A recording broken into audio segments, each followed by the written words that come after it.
Hello and welcome to Concert Pipeline. That's Yen Schipple. And that is Steve Jones.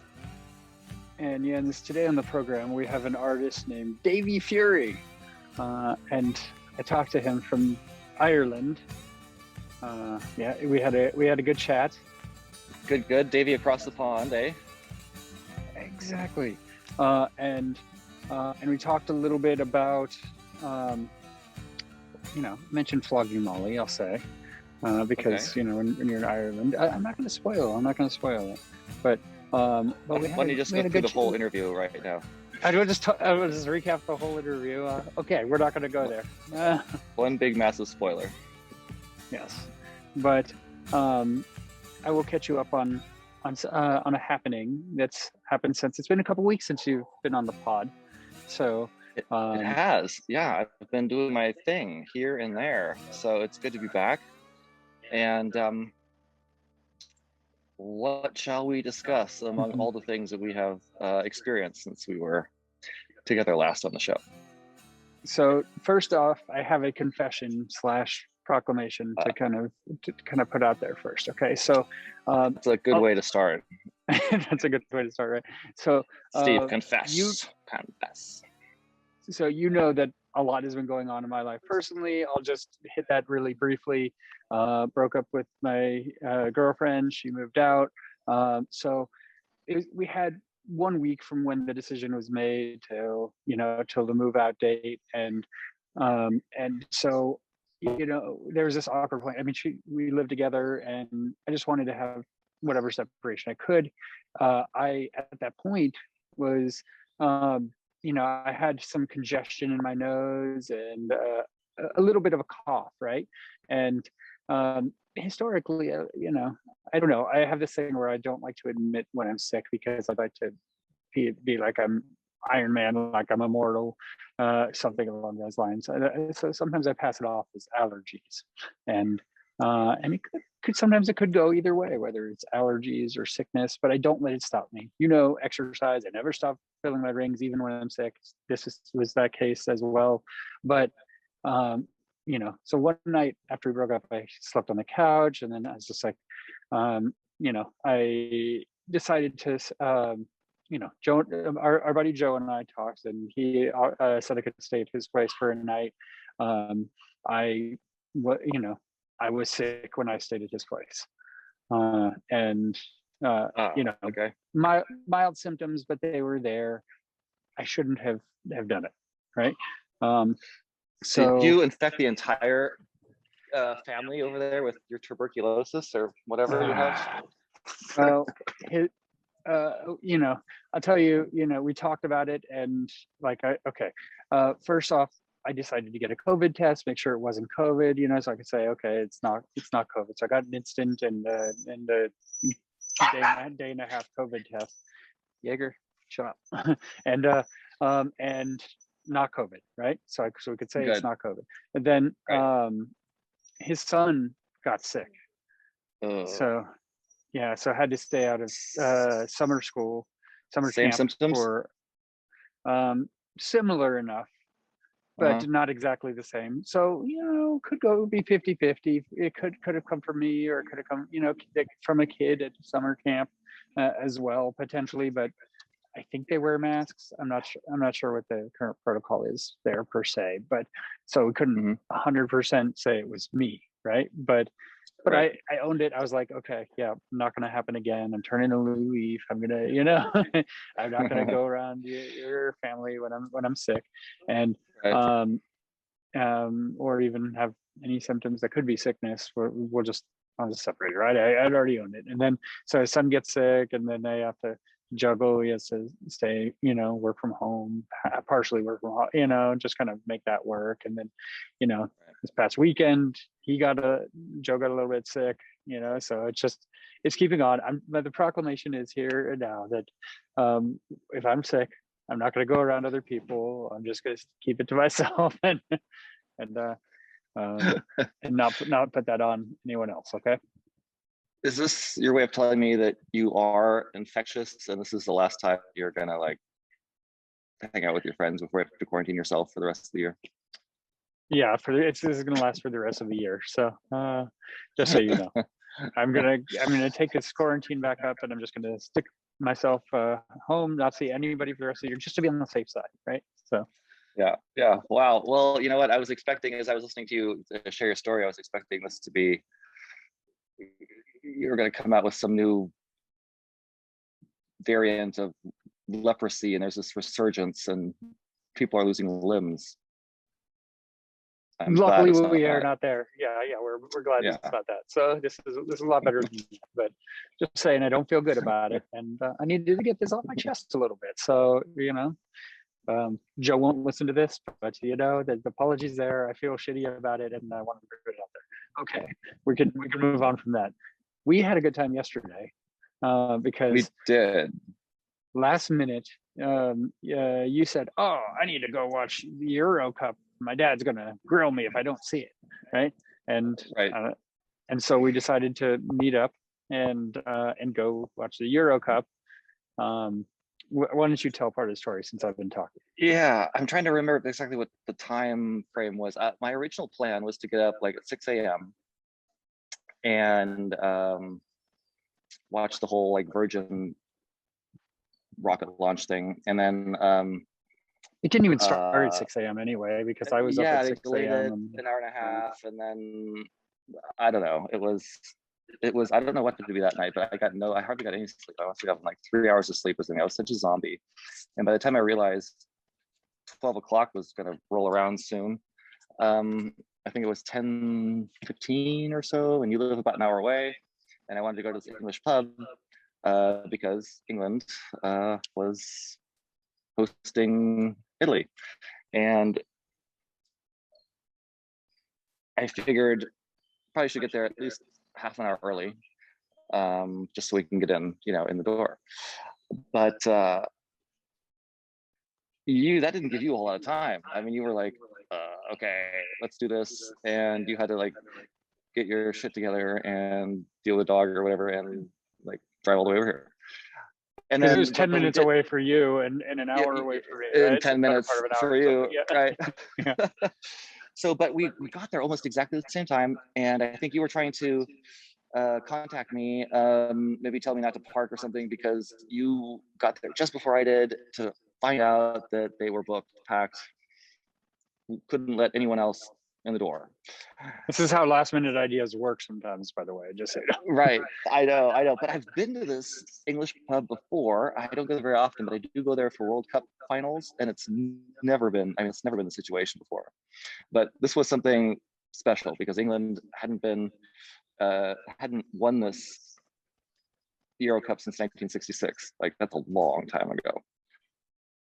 Yeah. So anyone with a little drop of English blood in them, I guess, made an effort to come. And so we were scrambling, like, oh my God, we got like 25 minutes or something to find another venue to watch this in. And you had pointed out that there were people, walking all over the streets, in the same kind of situation, trying to find another venue to watch the game at. Because they're dressed up in the colors or jerseys or whatever, staring at their phones, trying to, map out the next place that had a television. So I was like trying to remember, like, okay, where's another sports bar? Was there another English pub somewhere? I don't know. We're in downtown Centerville, so I knew there must have been something, but we had to do this really quickly. And then I remembered the Iron whatever, which was closed. I mean, they looked like they were closed. And I didn't realize that they had shut down, probably because of the pandemic, I'd imagine. But then I remember this little hole in the wall kind of dive bar place. We ended up going there, but it ended up being really, really nice. So I don't know if it was under new ownership or what was going on, but you had jumped out of the car while we were a block away. You like moved your ass into line as quick as you could, and we ended up being the second to last people who actually got seats. Yeah, luckily, because it's not fun to stand for 2.5 hours, right? That wouldn't be exciting. Right. Yeah. And then this game went into overtime, and then they did the penalty kick. So it was about as long as you could watch one soccer game for. But for me, the time went by so quickly. It was crazy. I don't know why, but I remember it being like 11:45 35, right when shit got real and we had to start scrambling, and all of a sudden it was 3:30. Like what? I can tell you like, why what it went happened? quickly. I can tell you part of the reason. What is this? Oh, Beer. yes, beer. That's true. Beer was involved. Yeah, beer will make it go quickly. So Yeah, but beer, good conversation, lots of people like yelling and screaming. all of that. Yeah, Yeah, it was that was fun. pretty It's fun. You know, every time we blinked or looked away, you know, an important action happened. You know, that it felt like, but it was fun to get excited with people, and you know, I don't know, I didn't have any investment in the game, obviously, but other than Yeah, I root for the underdog that hasn't won in yeah, forever, yeah. and hopefully It's they'll easy to win. get But caught up in the excitement and the energy in the room and stuff like that, you know. So that ended up being a much bigger turnout than I originally had anticipated. So that was a huge win for me. I like a good atmosphere. yeah, it was fun to go out and watch a game. I dig it. So thank you for inviting me. Yeah. And then it ended. The game ended, and we were going our separate ways. And you were joking, I think, about not wondering where your car is. You're like, dude, where's my car? Sort of situation. And we talked during the game. You know, I pulled up maps, and I'm like, yeah, my car. My phone shows me where my car is parked, which is a great feature because I don't always remember. Right? I'm like, I put a lot of faith in the phone showing me where my car is. Right. And so I went off one direction, you went the other, and you're like, yeah, let me give you a ride to your car. I'm like, no, it's right around the corner. Like it says it's like 300 feet away, right? So I go and I turn the corner, and it is not right around the corner. Yeah, it's like it didn't make any sense to me. And I'm like, you know what? Steve is really confident about this. He'll be able to find his car. And as I was walking towards my car, and we were both convinced that our cars were one block away in opposite directions. So I was walking towards the original English pub where you had parked your car, right? So I'm like, yeah, what is going on with Steve's like Find My Car app or whatever it is? Like, what? And then you called me, and I was like, where are you? So I tried to go pick you up, and that was a bit confusing. I was going in the wrong direction, and you know, I figured out later what you were doing is you were going back to that scene where the fire was happening. That was like, yes, that's because we got a little bit lost, and we drove by this little dumpster fire, whatever it was, twice. But I think just unconsciously, subconsciously, whatever, you had to go visit it one more time just to make sure everybody was safe. I just had to. It was like 3 I hours wanted later. to lend a hand. You know, it was a good patron, and I feel like with 2 to 3 beers in me, that I would be the best candidate to help with whatever. You know, even if I'd have to pee on the fire, to put it out. Right, there you go. Anybody need a hose? I got a hose. yes, unravel it. That's and, right. That was hilarious. So, But that was more of a tech fail or something. I'm wondering if your car just lost Bluetooth connection or something at that spot, and so it thought that's where it was parked. My car was never there though. We were in your car when we were over there, right? So I was never even at that point. I don't know why you didn't drive in that way. There. Yeah, I don't think so. So I don't know, but it was the first time it had failed me in that, right? And and I would have gotten there eventually, but I started out being really about a half a mile away from the car, and then when my walking of the wrong direction ended up 0.7 miles away, and I can walk and I can jog and eventually get there. It would have been fine, but luckily you were a couple blocks away and able to pick me up and take me to where my car actually was. So thank you for that, good sir. Yeah, no worries, man. That was funny. Yes. All right. So that was our events for the past couple of days or so. I think we should bring in our guest. What do you think? Yeah, let's do it. Let's go ahead and bring our guest from beyond the pond. Yes, again, Davie Furey, and he has a new album out that just came out July 9th called Haunted Streets, and check that out, as well as his podcast that he has called the Green Wave Podcast. He interviews Irish musicians and has them play songs and breaks down the songs, so you can definitely worth checking out. That's cool. And we'll talk about it a little bit with him now. Here it is, Davie Furey. Nice. Good. How are you doing, Davie? I'm good. It's lovely to see you. Wait till I get this mic in a bit. Does it sound all right for you? It sounds great. Yeah. Yeah. I didn't ask you before, but do you think maybe at the end you might be able to play an acoustic song? I can't. My guitars are in the studio. Sorry, Lucy didn't mention that I needed I acoustic didn't one. ask her, and then it got locked in late on Friday. So Oh, hold on. I do have a guitar there actually. Do you? Yeah. Sorry, most of my guitars are in the studio, but I have a guitar in the house. Yeah, I could do something if you wanted. That would be awesome. Yeah, no, I'm really digging the new album. We can, chat about that in a little bit. Actually, there's a lot to talk about with the new album, but I want to start with how you're doing. I know things right now in your neck of the woods are pretty challenging still. Not a lot of live shows able to be booked, and things are not in a great place COVID wise, right? Yeah, that's true. Yeah, I think it's most parts of the world at this stage. I know the Americans were very quick with the vaccinations coming out, which was a great thing to see. And I know there are some live shows happening over there, which again is great to see. Over here, it's a lot slower so far. So I'm not wasting too much energy on that, on worrying about when the gigs will be back, because it's out of my control basically. There's nothing I can do to change it, so I don't see the sense in trying to worry about something I can't really control. What I can do is keep myself busy, or keep myself within the music and within the songs.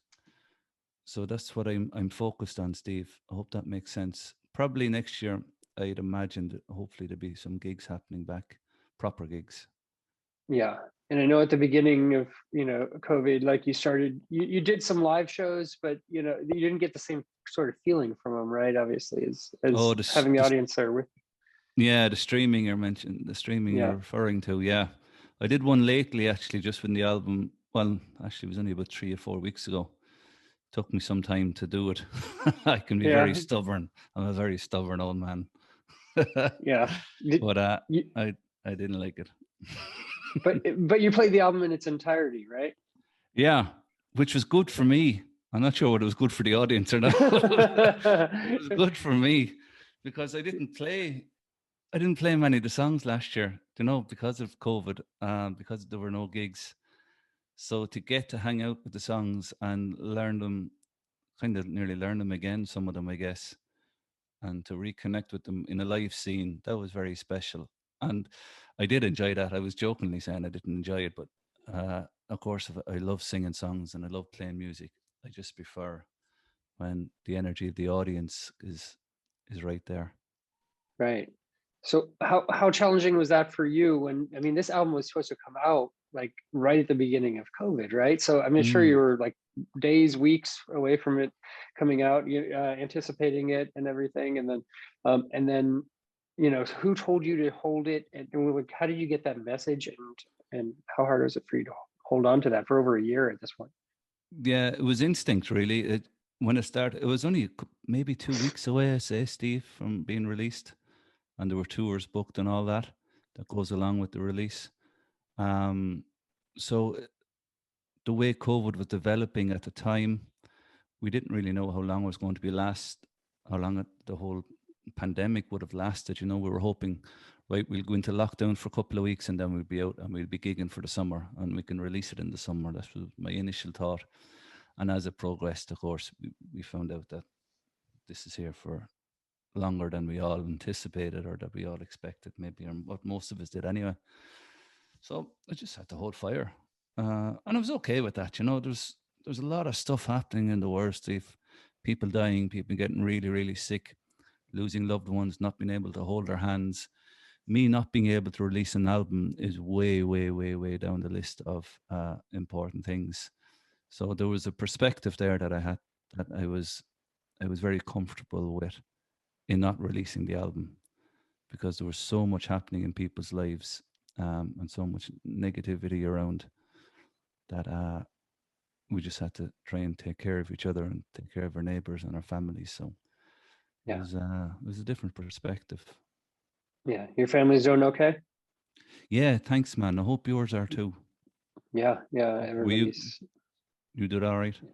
Yeah, absolutely. And you mentioned, a few minutes ago that things are starting to come around in the States, which is good. I mean, it's weird. It's definitely weird because you go into a grocery store and a lot of people aren't wearing masks, and you're like, well, I kind of feel like I still should, but it's not mandated anymore.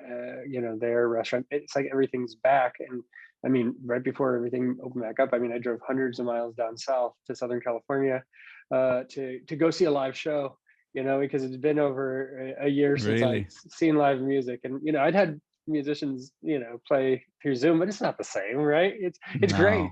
It's great. It's what we got, you know, but just as it is for you, it's not the same as having that audience and being in that crowd and part of that whole experience. So, but you know, I was willing to drive to Southern California to go do it. So Who'd you go see?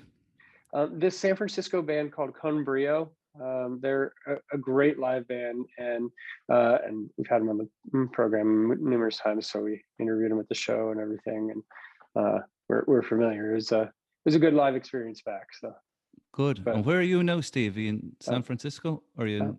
close? I'm in Napa, California, actually. Oh, So, okay, right. yeah, Nice part of the country. it's really nice. Yeah, I like it here. So yeah. So tell me a little bit about let's go back kind of to the beginning. What music did you grow up with? What did your parents listen to when you were a kid? My dad just liked dance, not dance music, but music you could jive to or waltz to or dance, you know. Mammy kind of liked country music. So I remember growing up, there was a country music television. CMT, I think, came out maybe in the 90s or something like that. So they were showing gigs from Gareth Brooks and Vince Gill, and she liked that kind of music. But they were fairly open to anything, really. And that was before YouTube, of course. So the only way you could experience a gig was either if one of the television programs showed it, or you went to the bloody gig, which is brilliant, like, isn't it? Yeah, I know. It's everything's changed. It's just everything's at your fingertips now, but it didn't used to be like that. You had to put effort into it, right? Yeah, like you can see a show from start to finish. Some artists have changed the set list regularly, and some just do the same show for the whole tour. So you could actually see a show before you go to it, which is a bit shit. Yeah. Sorry, am I allowed curse? Yeah, go for it. No, you're good. All right, I don't want to insult you or your listeners. You're definitely aren't. So be yourself. If you're not yourself, you insult me. But so what live shows did you latch on to early on, and when did you know that you wanted to start making music? Anything I could go to, really. There were songwriters that it was always songwriters for some reason. I was very taken by someone who wrote a song and sang it themselves. And being in Ireland, it was Jesus. It was a rich way to grow up musically. You know what I mean?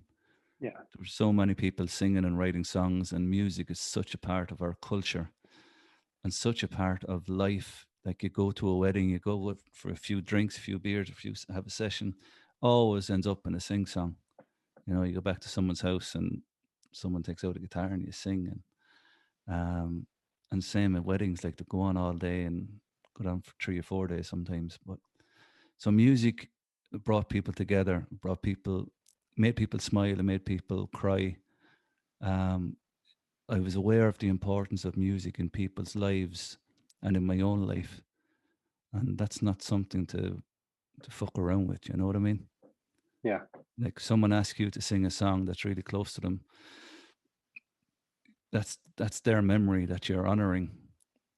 So it's you give it the respect it deserves. So I learned that pretty young, and I learned to respect the power of song, and that is really where it lies, you know.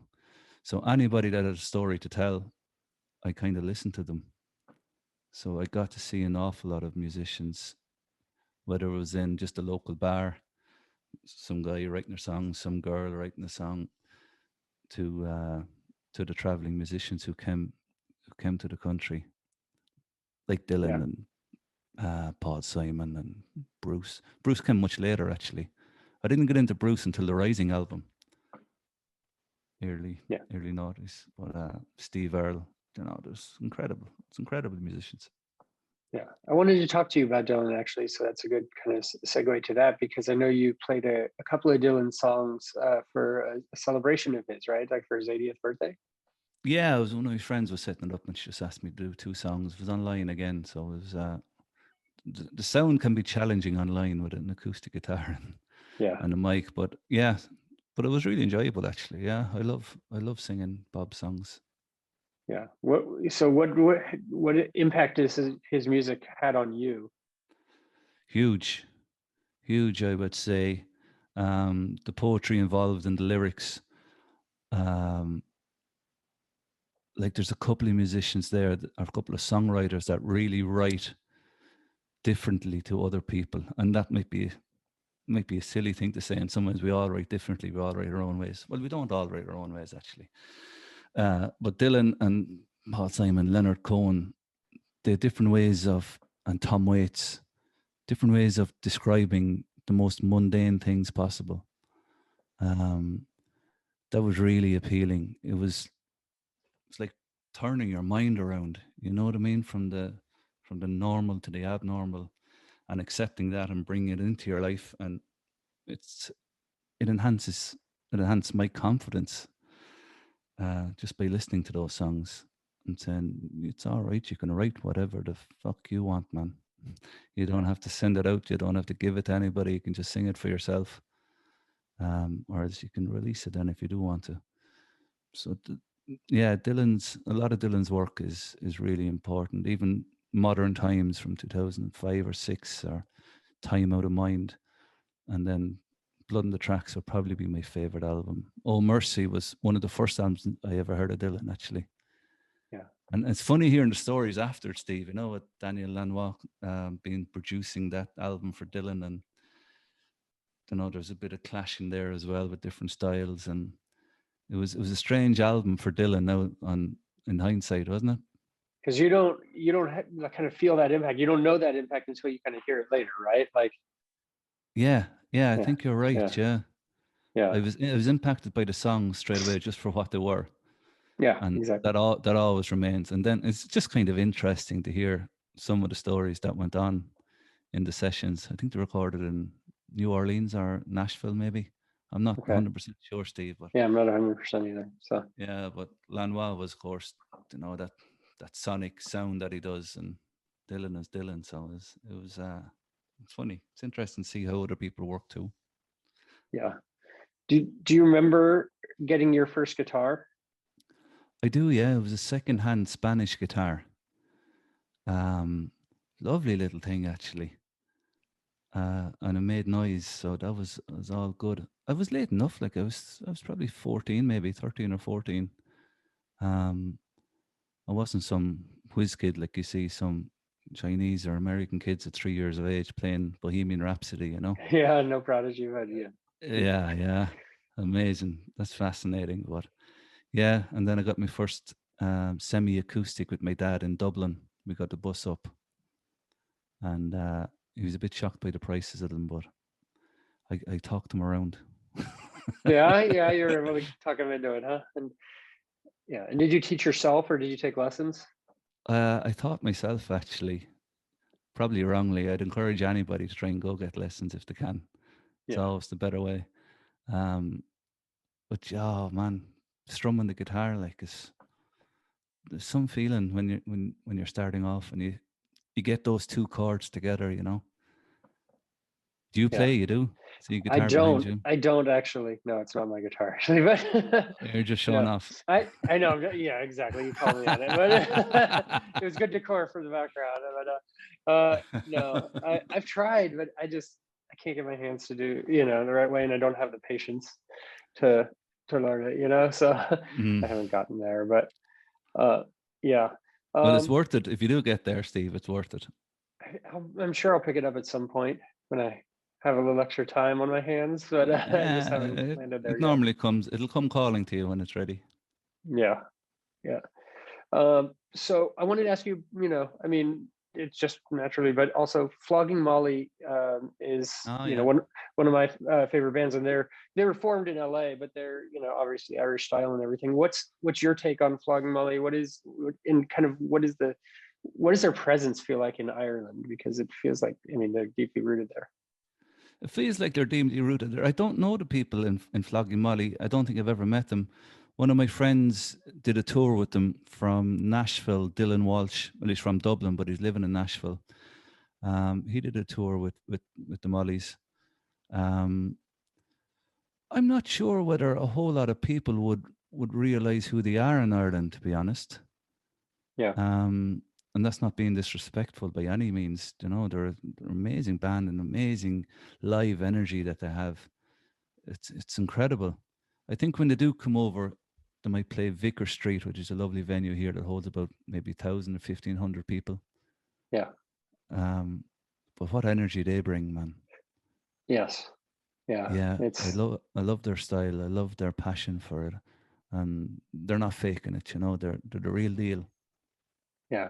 Dave King, the lead singer, told me when I mean, I've interviewed him a number of times over the years, but told me like 15 years ago, almost 20 years ago, probably now when I interviewed him, like that, you know, Angus Young told him, you know, play every show like it's your last. And so they do, you know, and I've never seen him put on a bad show, which is incredible. Yeah, that shows great spirit. And yeah, that's nice to hear, isn't it? Yeah, I mean, it's definitely inspirational. Yeah, and you know, always give 100% no matter what, right?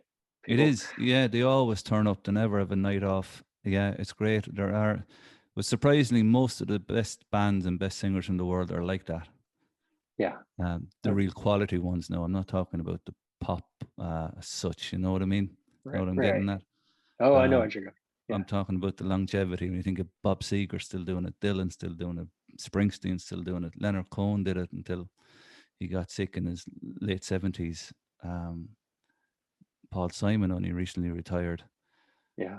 Christy Moore here in Ireland is 76 and he just has to gig. So there's the real ones are connected to the songs, and I think the Mollies are definitely like that. Yeah, for sure. So let's talk about the new album, Haunted Streets. Tell me where's that name come from? What does that mean to you, and how did that kind of latch itself onto this album? It was a lyric in the song "Who Am I," and usually I'd name the album when it's finished. But when "Who Am I" was written and recorded, Haunted Streets seemed to capture a lot of the songs on the album. I always kind of struggle to explain myself very well or explain the songs very well. I tend not to do that so much, you know what I mean? Yeah. For fear of putting people sideways. But Haunted Streets definitely captured the essence of the album with the spirits and the ghosts, with Secret Light, another song on it, The Final Frontier, The Ghost in Me. It created an image that was related to a lot of the other songs, I think. And I like the title. I think it didn't give away too much, but it gave away enough to show you, okay, this is where we're at. Does that make sense? Yeah. And you mentioned "Who Am I?" You just put out it's kind of a lyric video of sorts that you put out for "Who Am I?" And yeah, I go listening to that song, I kind of take something away from it. I think you meant for it, but tell me kind of what that song is derivative from and kind of where you were going with "Who Am I?" Yeah, I kind of never know where I'm going with a song, to be honest. But who am I reveals something different to me every time, Steve. It's like you say, you took something away from it. And it's not a 6 or 7 minute power ballad or a huge song or anything like that, you know. I think musically it's fairly strong, all right, and lyrically it's strong as well. I don't mind saying that. But I always take something different away from it, whether it's the images or the feeling or the sound of Steve Wickham's fiddle. I feel very, very close to this whole album, actually. I feel, and I know I'm sitting on it maybe 2 or 3 years, and normally it's time to move on. And there's a whole bunch of songs there I'm going to record in a couple of weeks. But I feel very close to this album. It's a very intimate album for me personally. Yeah. I wouldn't have always felt that with all the songs, you know. Well, I know there's some that are, like you said, super personal. I mean, I want to talk about a couple of them. The Ghost in Me is about your dad. And so tell me about how writing about your dad, when did you lose him? 2001. He passed away in October 20 2001. years. Wow. So many years, man. Jesus Christ, it's unreal. Yeah. Yeah. It's unreal. And there's a process that you have to go through. I don't speak for anybody else that I had to go through, and it took a long time to even cry about him. Took a long time, not so much to accept it. I nearly accepted it too quickly. You know what I mean? Yeah. And writing was a big part of that process. And even now we are 20 years later, or maybe when the song was written 18 years later, there's still certain images, and they're not all sad images, by the way. I know The Ghost in Me is quite melancholic, I suppose, and somber in many ways, but they're not all sad images when I write about them. You know, there's a lot of fun there, a lot of enjoyment. When I was gigging in the bars, actually, you go into a bar and there might be 3 guys sitting at the table watching a fucking movie on the telly. There'd be only 3 lads in it, and I'd be coming in, dragging in me gear and dragging in the speakers, and one lad would say, "Jesus, keep down that music now, won't you?" I said, "All right, this is going to be fucking great. This is going to be a life-changing gig here." And I picture Daddy sitting on a stool with a pint, and he'd say, "Yeah," it was my way of getting through it, and my way of feeling the spirit. And he'd just say, "Right, Davie, sing away there. I'll have a few pints and I'd listen to you." And I really settled down and loved the songs then. And I just sang, and a few more people came in, and they turned off the fucking movie after, which is good. Good. Yeah, that helps for sure, right? Don't need that blaring in the background. So. Yeah, this was many years ago, but it's that kind of closeness I feel to him. I wasn't always there. It took some time, to be really honest. But music and writing definitely helps. He was very proud of when I started learning guitar and singing songs. Yeah. And Music Man is another one that's super personal for you, right? I mean, your friend Martin Walsh. I mean, having to lose a friend is hard enough, but I mean, how do you prepare yourself for, he wanted you to sing that song at his funeral, right? Yeah, we had the most beautiful gig in his house. He was in the bed. It was probably a week before he died. And he said, "Mort, I can call up and sing a few songs if you want." There was no pressure. And he was such a music lover and such a collection of albums. He said, "Jesus, Davie, I'd love it." So he brought up his family and a few friends, and we had a gig in his bedroom singing songs, and we had a great laugh. The dark humor. So what are you going to do? You're not going to sit around crying for the whole gig or anything. So, yeah. So we had a great fun with it, And he said to his wife, or he said to me, and I can't remember, he said, "It's not often you be at your own wake and enjoy it." Yeah. So it would have been easy to say that was a really tough gig, but it was actually one of the nicest moments I had with music, because here we were saying goodbye to this man, and he wanted these songs, and I remember really, really well. It was only about 4 or 5 years ago, maybe 3 years ago. But yeah, he asked me. I sang Music Man for him about a year before that, because he was very sick, for years, and then he'd come back and then he'd be sick. So I sang it on the radio for him one day, and he loved it, and it gave him a real perk up.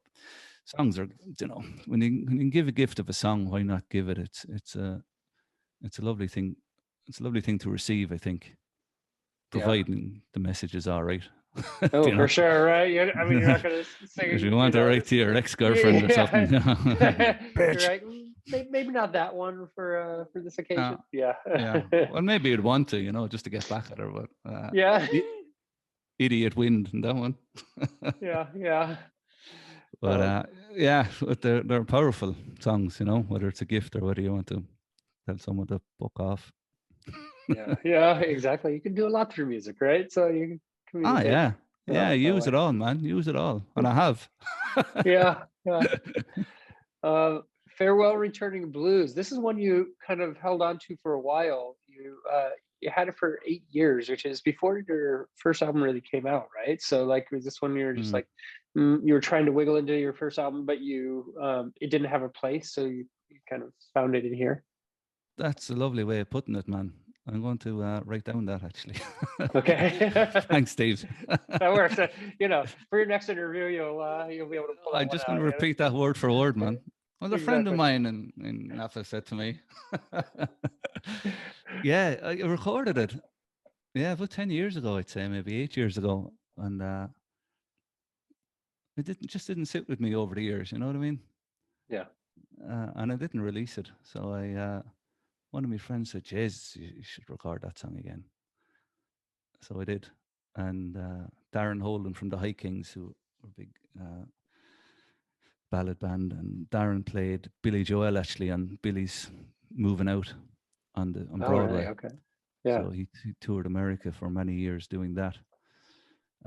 Phenomenal piano player, and he put down some harmony as well. So I slowed it right down, and I was thinking maybe, I think it's probably Van Morrison kind of song in my head maybe at the time for that type of arrangement. Yeah. Without the sax, there was no saxophone in it. I thought that might be a bit too close to Van de Man, and you don't want to get on the wrong side of Van. No, I've heard that one doesn't work out too well. You know, not too pleasant of a guy from what I've heard. So, yeah, he can be hit and miss. Yeah. So I love that song. I love that old song, Steve. Yeah, I love singing it. It's I remember writing it in my granddad's house, which is probably 12 years ago. Yeah. I remember some songs. I remember exactly where I wrote them. And I remember. Do you have a spot where you connect? You know, like that really helps pull out for you. Like, is there a spot you go to, or do you just no? There's not. No, it's a spiritual spot. I guess it would be the best way of doing it or saying it. But in a physical space, no, I've never done that. And I know friends of mine and other musicians who go for a week of a retreat or some, songwriting retreat on themselves out in the west of Ireland in the cottage with no Wi-Fi. And that's very appealing, actually. But I'm not sure I'd write any songs. Maybe I would, but it sounds gorgeous. But I've never. I thought you were going to say no wife, by the way, but that too. So, well, no wife too. Well, we're no musicians, wife, no man. That goes without saying. Oh, it's that sounds really nice too. I'd like to do that maybe someday, but no, thankfully, once I can get into a spiritual place, I'm all right with songs arriving so far. But it's important to honor that too. You know, the songs. Anytime a song comes to you, it's a huge moment. Yeah. The last song I wanted to talk about on the album was "Flames on the River," which I'm interested in your perspective as someone from outside the United States, because this is about the shitstorm that was our last president, and and what happened. It's so embarrassing. I mean, it's just ridiculous that this would even, would ultimately have like a war on our own land. I mean, it's just, yeah. So what is your perspective of that from an outsider, and what inspired you to drive, to build that into a song? Well, he's so divisive, isn't he? There's a lot of things. He's a lot of things. I agree with you, yeah. And still, I was shocked at the amount of votes that he got in November in the last election against Biden. You mean what? Yeah, were you? Yeah, that was kind of frightening to me. I thought, and who was I talking to? But I think it was Jerry Adams I was talking to about it. It was so frightening. I thought America had gone past that. I thought that was back maybe in the 60s or the 70s perhaps, and maybe the 80s. So I was shocked at the amount of votes that he got after the rhetoric that he spills out of his mouth. I think shock would be the one thing. I was angry too, even though I'm not American, Yeah. This is attack on transgender people, on the climate. That office holds such prestige around the world, the White House, that it's when it's treated badly, which I believe he did treat it disgustingly. And it's interesting to see what New York are doing actually with these charges. So it'll be interesting to see how that develops. Personally, I think it's only a matter of time without knowing anything really that's going on. But you could see a mile away he's a fucking crook. Yeah. Sorry, I don't want to get you into legal difficulties here now, but no. And we're bringing him in now. No. oh, no. do bring him in. Take down that guitar and give him a belt of it. Right. Yeah. No. No. I agree, but I think as someone from here, right? I mean, at the beginning, like there was a lot of shock for me, but then it's like everything that happens, and then there's no repercussion for any of it, right? He's just blanket, just able to do whatever he wanted to do, endlessly, to take down any group or anybody, say anything, and even how he held the virus. You said at the beginning of this, our chat about how great we've done in the United States. Well, didn't start that way. Right. I mean, we had someone who didn't believe in it, didn't think it was real, and then, under the table, I mean, he got it, but then after he got out of office, he got the shot, but he's telling his people not to do it still. It's speaking of both corners, and And what was more frightening as well, Steve, was that there was no one there to challenge him from his own base. Or anyone who did, he fired, right? So he fired, but then there was no one to back up them. If anyone stood up, it was like there was just one single hand standing up or one single pair of feet standing up, and there was no collectiveness from the Republican Party, I guess, like Mitch McConnell. Or it just shows the disgusting nature of politics and the system, and we have it in Ireland here. I'm not just saying America. I'm not disrespecting your country by any means, Steve. Because I really love going to the States, and I have a lot of family and friends over there. But I'm talking about politics in general around the world. Yeah. It's a disgusting piece of work to get involved in. It's and I haven't met really, bar with exception of maybe one or two decent politicians that you could actually shake hands with and not wash your hands after it.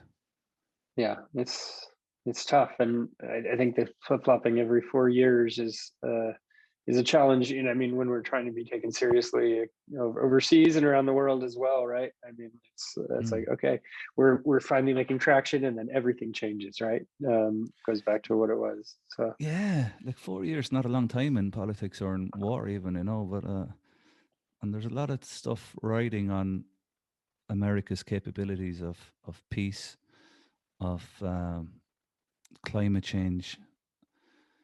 It's really, really important, when you see Biden thankfully coming back into the Paris Accord, and I'm disappointed with what's happening in Palestine and Israel. Yeah. But again, these are just my opinions. Doesn't mean I'm right, even though I am most of the time, Steve. You usually are, of course. You are. No, I'm not. I'm not. I want to take it back. No, I'm only joking. Yeah.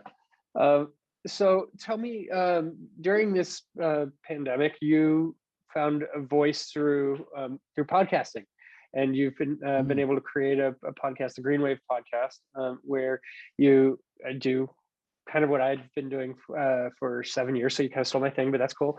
7 years, very good, man. I mean, I've been interviewing bands since I was a kid, but I started the podcast 2014, 7 years, I guess. Yeah. So this is the 320th, almost 320th episode or something. But fantastic. We do it every week, and and COVID has been able to. I'm turning it around to me, but then we'll go back to you. No, I'm interested in you. I'm interested. Yeah. COVID is, you used to be, okay, we go to concerts and we'd interview bands at the show, and whoever's coming through the Bay Area, right? Big bands, small bands, whoever is interesting, that sort of thing, and then play a couple songs from the show, whatever, right? And COVID introduced Zoom, which is a great, a great ability for me to talk to people like you. And I mean, I've interviewed bands in the UK, in Australia, around the world, of course, locally as well. And it's it's kind of created this new ability to do that was always kind of there, but not in the same kind of sense, right? Or not, not flexed, absolutely. I guess you'd say. So through your podcast, Green Wave podcast, you go in depth with with musicians. You primarily focus on musicians in Ireland, right? I did, yeah, because there was no work for them or for us. So I wanted to try and give them just a little shot in the arm, or give all ourselves a shot in the arm. And I wanted it to be all about the songs. I had no real interest in their private lives, but inevitably songs are related to private lives. So if anybody wants to talk about it, they can. But it's fascinating. It's fascinating to see how people work, how people write songs at specific times of the day. You know what I mean? Yeah. Like one guy, Jinx Lennon, he's a kind of he's a fantastic songwriter, but he said, oh, I have to write, the minute I wake up, I write a song. Because I'm not fully awake and I'm still half in dreamland, half in this so-called reality. And that's I talked to someone who wrote songs in their dreams actually recently, like, which is pretty cool. Like, I'm like, he, like, the second he woke up, he wrote it down, because it's like he got it from his dreams, and then that was like his standard process, which is mind-boggling to me. I'm like, I've talked to so many people and you never hear something like that. That's funny how you said that. I did that during the week. That's amazing how you said that to me. A friend of mine, I swear on my life, a friend of mine said it to me only last week or so. He said, you should keep the dream diary, or write down your dreams. The minute you wake up, just write everything. Doesn't have to make any sense. Yeah. And I bet you there'll be loads of songs in them. Oh, fuck it, Jez, I might try that for the crack. And I tried it Wednesday or Thursday. Yeah. You did try it, or you're going to try it? No, I did try it. Okay, but and how did that work? First time trying it. What did you get from it? Oh man, my dreams are weird. You're like, it's puzzle pieces. We'll put them somewhere. But I think that's what I'm going to have to do. I release this shit. Jesus, I could be arrested. Yeah. It's interesting though. There's lots of different images in it, man. Yeah. Like I was in Rome. I was at a wedding. There's a man in a white suit. I think there's something there. All right, yeah. Yeah. I'm going to try and give it another shot, or I'm going to try and do it more, or do it repetitively. It's an interesting approach, right? You know, isn't it? Yeah. That's amazing how you said that. You can get some good stuff from that. So, yeah. Thanks, Steve. I'll go 50-50. You'll get the credits. Don't worry. Oh, good. Put me in the liner notes. Thanks to Steve Jones from Napa. You know. Yeah, just send on your PayPal there. Don't worry. Exactly. I'll take my 5 cents from the hill. From Spotify, you will, yeah. Right, I know. Yeah, that'll be a lot of plays on Spotify to get there. Oh right? man. So, yeah. So what have you learned from yourself by doing the Green Wave podcast and talking to these musicians? It kind of got me the hairs in me back up again a little bit, you know, to get back in, not to get back into songwriting, but to really maybe appreciate the songs. I don't think I've always appreciated the songs as well, and the fascinating way people work, the way people mind their voices, the way people don't mind their voices, the way they find their songs. It's extraordinary to listen to people's stories. It's like their autobiography, really. You know, they're going through different albums. Some of them have only released an album. Some have maybe 10 or 15 albums, 20 albums. So it's just fascinating to hear the stories of how they came across the songs. And then when you listen to the songs, when we play them after the chat, it's a cool perspective on it. Yeah. It's great. You probably know this already, 7 years experience. Yeah, everybody's got a story, right? And so and doing it through, I'll come back to doing this in COVID. I mean, we're able to go a lot more in depth. I mean, bands don't always have 45 minutes or whatever to chat when they're in between sound check and getting dinner and getting ready to go on stage and everything. But getting to talk to folks and hear how they're impacted through what's going on in different senses, right? I mean, it's affected everybody, and it's this thing that in some ways has divided us, but in other ways has really unified us together in that sense, right? Everybody struggle. I totally agree with you, Steve. It's a great point, man. That's you're on the ball there. With like that, giving them the time, or giving people the time to talk about things. And we don't dissect the songs line by line. It's there's no list of questions we send to each other and ask me this or ask me that. There's none of that shit. Like, No. it's just let's go like we're doing here today with me and you. Like we haven't talked before today, so but I feel like I know you years. My little lost brother. Yeah, exactly. Yeah. Well, I got some Irish in me too, so you know. Oh, no idea. Oh yeah, of course. Everyone does. Yeah, yeah. I want to get to Ireland. I've never traveled like really outside the United States as an adult or anything. And it's funny. I just got my passport right before COVID hit. Like, so it arrived, a couple weeks after COVID started, and it's like, okay, well, it's going to be a little while now, but till I'm there. Well, but there's a lot of American bands and a lot of American artists come over, actually. John Prine, God rest him, used to live in Ireland. Steve Earle lived here for a while. You get the bigger bands, but you also get the guys that wouldn't be so well known, and they come over for a couple of weeks, and there's some lovely little venues. So there's a big welcome here for you, man. When you want to come, Steve, just let me know and we'll set it up. Appreciate it. Yeah, definitely. Absolutely, no problem. And when we're talking about traveling, you were planning a U.S. tour. Is that still in the works? Is that penciled in? No, there's nothing penciled in. No. We just stopped the dates, cancelled the dates, and there was too much expense involved in trying to reschedule dates. Like, we were going to reschedule for October. That would have been some disaster, and then we're going to reschedule them for maybe March or April this year again. Still not, because you're putting in money into accommodation, you're putting into money to rehearsals, to merchandise, and to all the stuff that goes around the gigs. So it's just too much for me to take on, not knowing for certain that I can travel. And that the gigs can go ahead. So I hope in 2022 that we'll get over for a couple of gigs, either solo or with the band. It's quite expensive to bring a band now into the States, so it would probably, or anywhere, I don't mean just America, but there's a travel in general. Yeah, so I'll probably do it solo and keep everything for myself. Yeah, there you go. That's a good way to do it too, right? So have you toured the US before? I've done a couple of gigs, on the East Coast, down New York, Boston, Philly, Delaware, that general area, the Northeast. Yeah, I haven't made out to the West Coast yet, though. Huh? No, I've been out there, but not playing music. I've been out in Hawaii, and I've been in LA a few times, and Vegas, and Texas, Chicago. I know it's not out west, but oh Jesus, I love going to the States, man. I love it. Yeah, I love it. I lived in New York briefly for a couple of months, 22 years ago, I'd say. Wow. Yeah, there's a big difference now from Ireland to New York. Oh yeah, a little bit. I was like a little less green in New York than it is in Ireland. So yeah, I was saying hello to everybody on the street. Oh yeah, all right. How's it going? They're like, don't talk to me. What's this fucking guy doing? Yeah, it's like Buddy in the movie Elf or something, right? Like yeah. Yeah. I wasn't too unlike that. Yeah, looking up at the buildings, nearly falling over. Yeah, that's awesome. Some experience though. I loved it.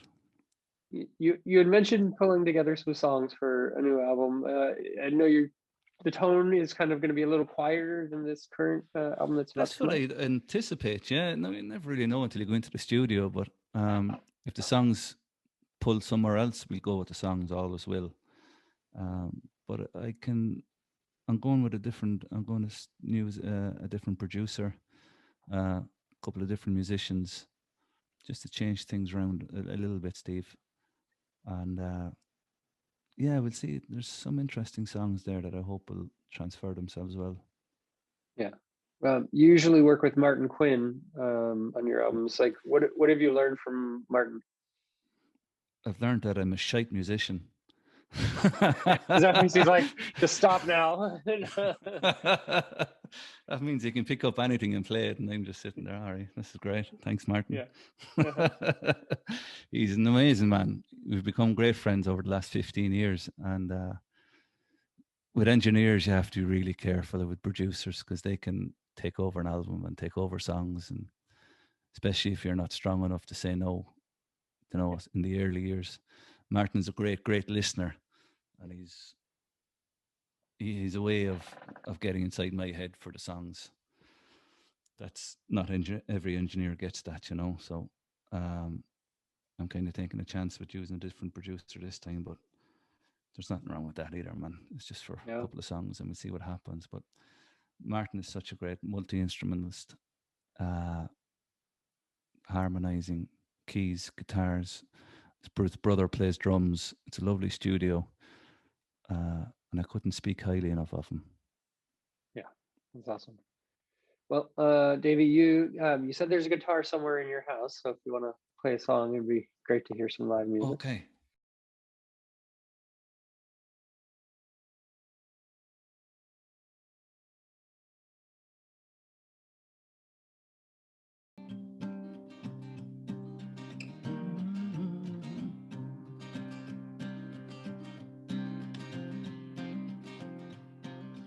I go drinking, but I ain't got the money. This life would be so sad if it wasn't for you, honey.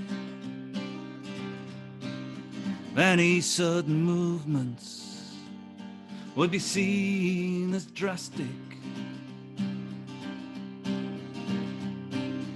Then again, this kip was never meant to be fantastic. And just like the wind, I've changed direction. Every dream needs to begin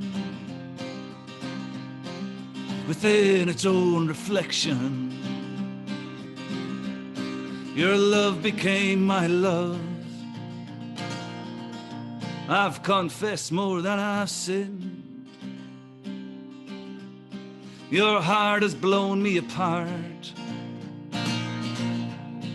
just like the wind. And I've seen the riderless horse emerge from the mist of time. Seen old men chase the past, asking the future to rewind. Broken women looking for somebody to blame, still carrying within themselves an extinguishing flame. Just like the wind, I've changed direction. And every dream needs to begin within its own reflection. Your love became my love. I've confessed more than I've sinned. Your heart has blown me apart, just like the wind. Can't tell you what I want, just know what I haven't got. This heart's on fire, like it's been shot. I'm blinded by the colors of her soul, rocked by the rhythm of her voice. I would have gone deeper, but she didn't give me any choice. And just like the wind, I've changed direction, yeah. Every dream needs to begin within its own reflection. Your love became my love, and I've confessed more than I've sinned. Your heart has blown me apart, just like the wind. just like the wind, just like the wind.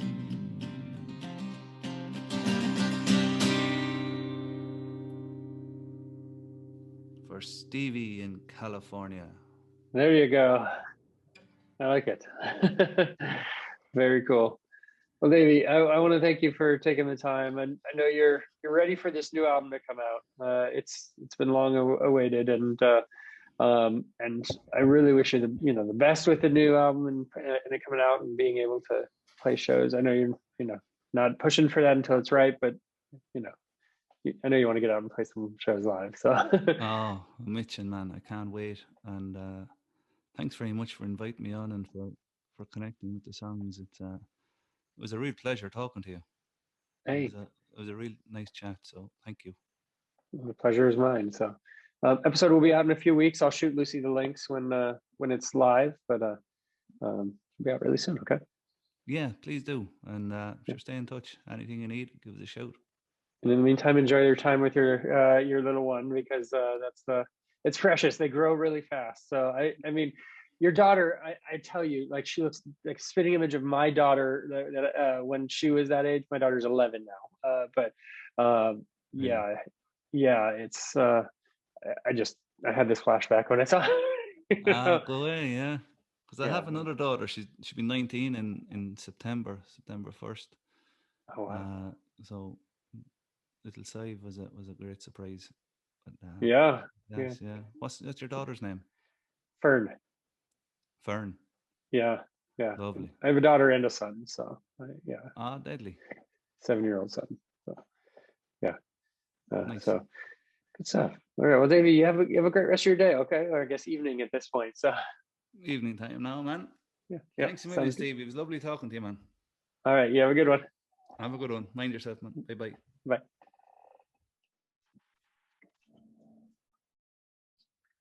That was the interview with Davie Furey here on Concert Pipeline. And Jens, that takes us to the final segment. Cheers on the program. What is it? Well, it's time to discuss some music news.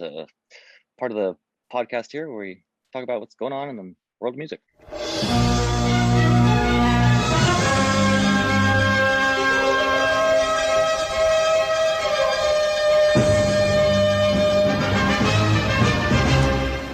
All right. Why don't you take the first story, Jens, after you take that swig of beer?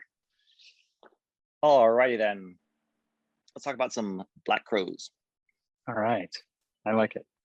Yeah. So this is the deal. The Black Crowes are to release a reunion film called Brothers of a Feather. Okay. Reunion. Black Crowes reunion. It's one of those where there was some turmoil amongst the brothers, much like Oasis. Probably not to that degree, though, apparently, because it sounds like they were able to rekindle.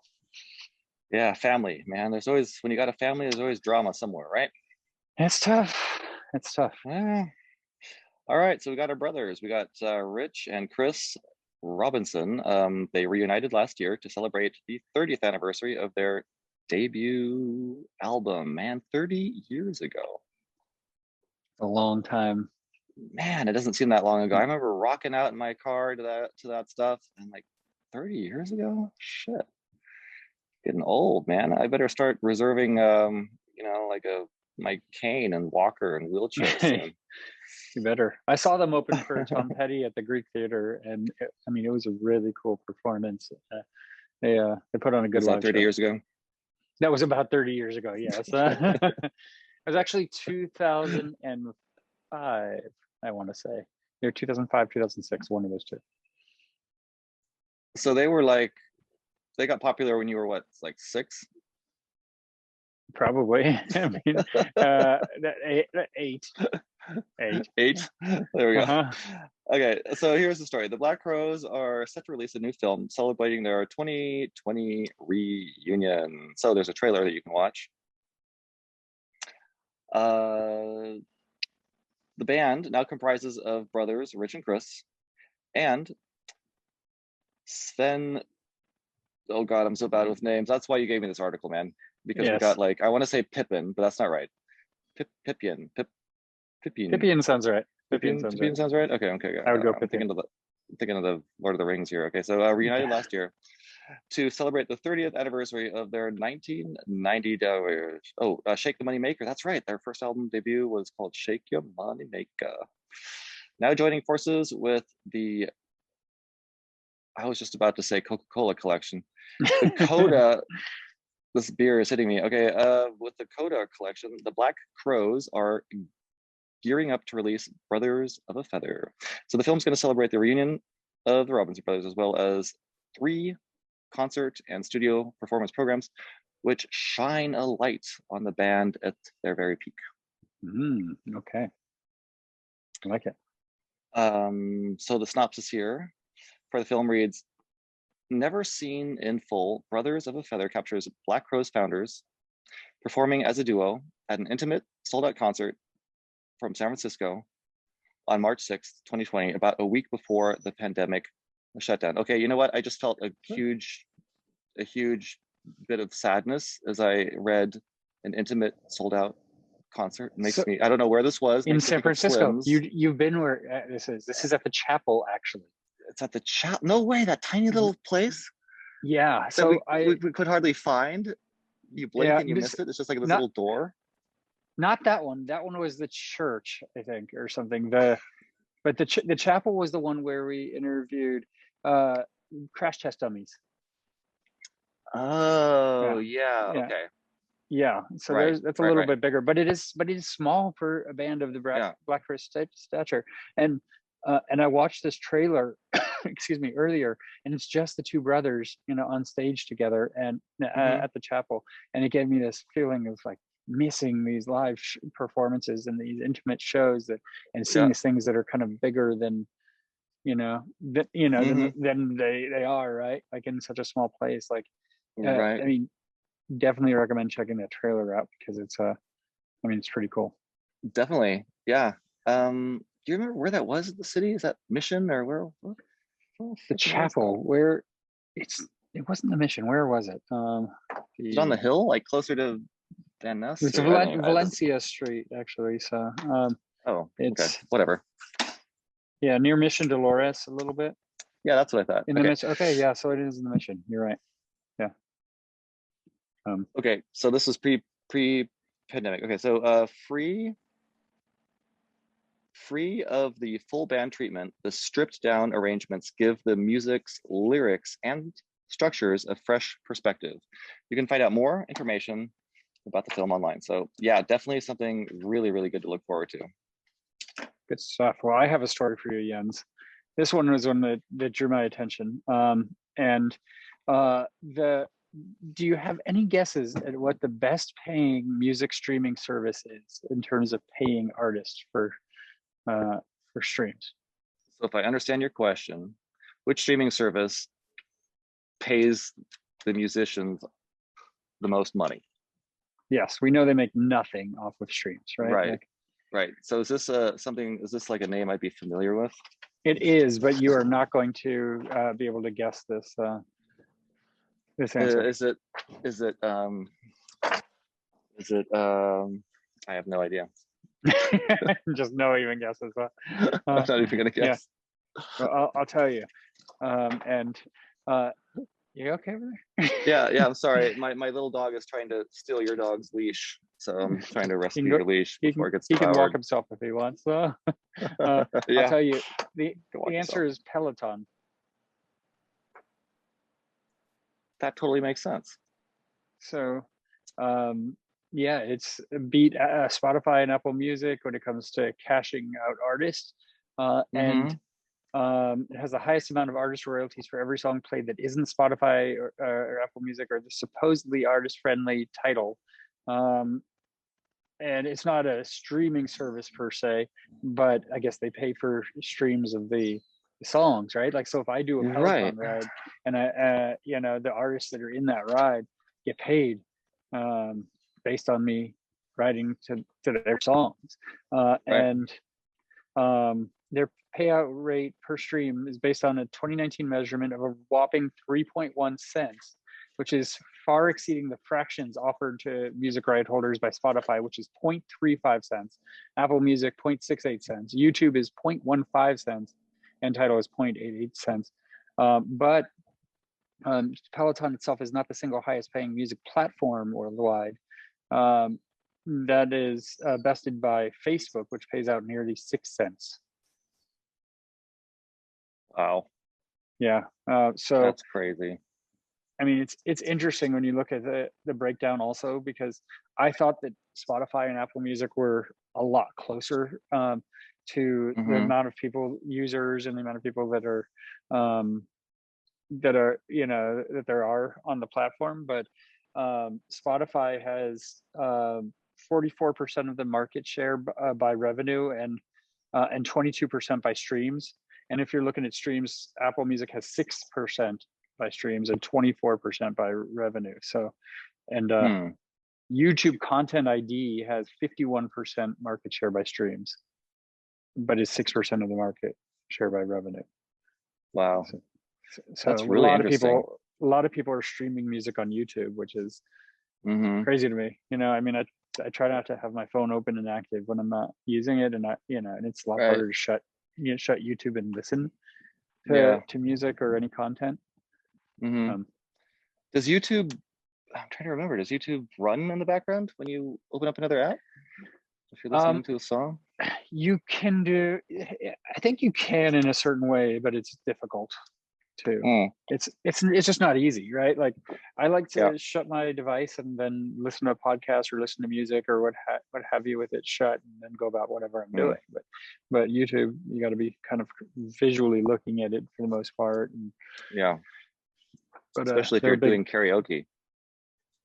That too, especially. So I don't know. I thought that was an interesting story. So it's really interesting because I mean, it's especially relevant to you because you're a Peloton guy, right? I mean, you are on that thing every day, and you're paying for the subscription because you love the competition and you love the leaderboard and you love seeing progress and you love comparing yourself to, yourself and others. And that's what you pay for. You pay for the, this hot chick to like lead you on. And that's the bulk, I guess, of you just follow her ass and it's like, all right. But the music part is really interesting because it's kind of a little side business. Yeah. I hadn't considered. And maybe that's why they can afford paying the artists more. I had no idea how that all worked out. I know they have artist series also. Like I did a 45-minute Gwen Stefani ride the other day, and and like you said, the instructor, this hot chick from SoCal named Kendall, she looked exactly like Gwen. Like she dressed up like Gwen and had a hairpiece like Gwen from the No Doubt days and everything. It was awesome, and tons of No Doubt music in there, and went back like to old school No Doubt even a bit, and it was great. And so Gwen was making money off of that's hilarious. So does this trainer like change her outfit every week and impersonate someone else? They do. They wear different stuff. I mean, a lot of times they wear Peloton branded gear to get you to buy their gear and stuff.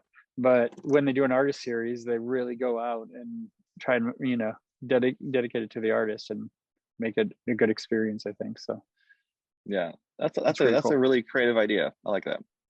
Yeah. You have one more story for us, Jens. I do. Yes. So let's talk about Mark Hoppus. Okay, Blink-182.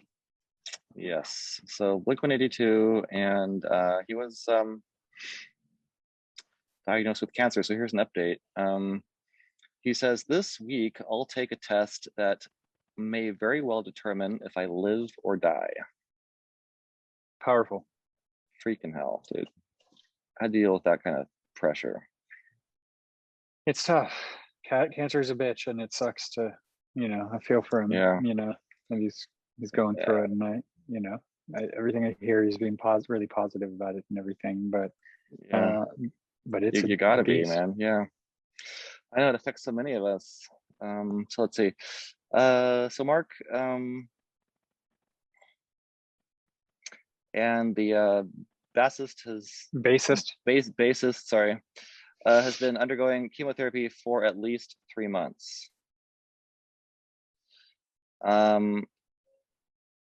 Jesus. Okay. So he has shared an update on his diagnosis, saying he'll be taking a crucial medical test. When was this published? So this is this week. Okay. So hey, oh my God, don't freak me out. So we are in the beginning of, so this is a little over a month ago. He shared, or maybe 2 months ago, he shared his diagnosis. He shared his cancer diagnosis publicly. And he's been undergoing the chemotherapy for at least 3 months, and he's confident. He just wants to say, I guess he's just confident that he's going to kick, quote, cancer's ass, either through chemo or, oh my God, bone marrow transplant. That is so painful. Yeah, he says he's going to beat this through chemotherapy. I'm looking at his tweet now, or through bone marrow transplants. But either way, he's determined to kick cancer's ass directly in the nuts. Love to you all. Let's heckin' go, he says. And he shared a picture of, the cancer also, and he's fighting. Yeah. He shared that medical image of the tumor, right?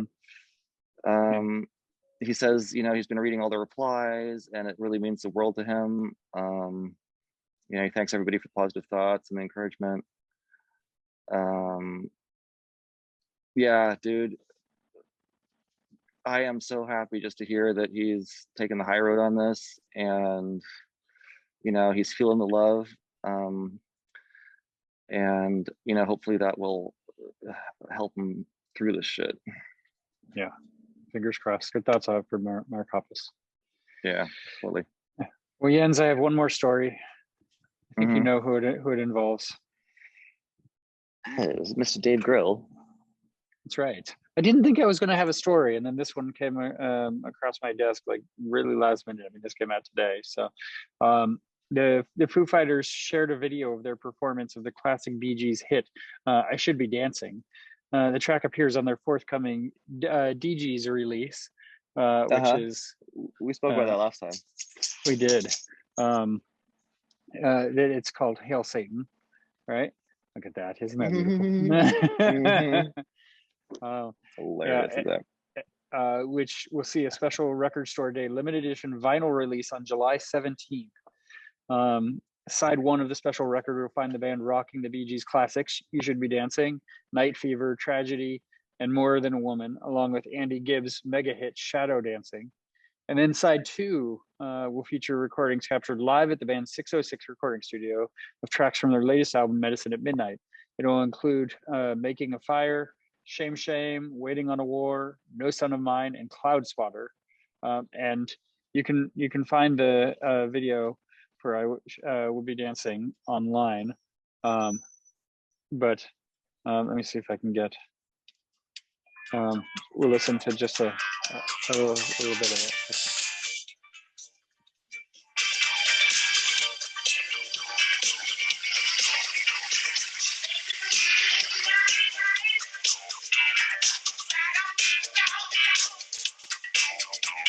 The Foo Fighters.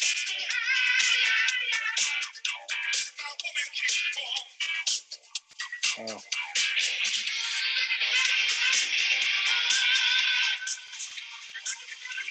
Can he really get his voice up that high? I don't think he's hitting his. I think these are backup singers. He's got. I don't think he can hit those notes. I don't think so either. I'm like, how is he doing this? I see him trying. Yeah. Cool disco video they got going though. He's doing for it. So. Dude, I bet he asked somebody right before he sang this. Here, kick me in the nuts, and I got like 3 minutes to sing this.